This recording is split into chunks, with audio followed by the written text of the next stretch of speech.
So ayun mga ka-idol, nandito po ako ngayon sa Lucena kasi may nadaanan po kami dito na isang bahay, napakatahimik at huminto ako dito para tulungan natin mga ka-idol. Pero sa tingin ko parang walang tao mga ka-idol eh.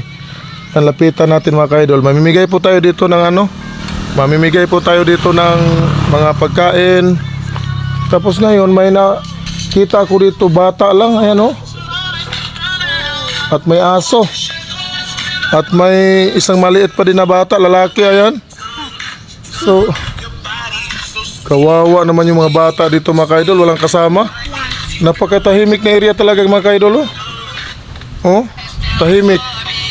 Sino kayong tao dito mga ka-idol? Dalawa lang mga bata na nabuta namin dito eh. Sino kayo nakatira dito? So ngayon guys, lalapitan natin yung bata at tatanungin natin kung sino yung magulang niya para makausap natin na maayos kung sino talagang tumira dito mga ka-idol. So lapitan natin mga ka-idol. Dong, kisa ka ba ni mo dire dong?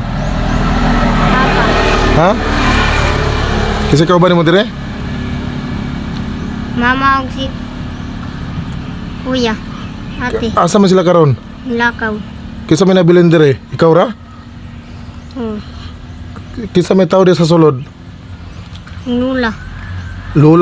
Lula lang niya ang kasama niya mga ka-idol. Pwede na to tanawin mong lula. Tingnan natin. Tara. Saan? Kawawa naman yung bata dito mga ka-idol. Iniwan lang mag-isa mga ka-idol oh. Ito yung loob ng bahay nila guys oh.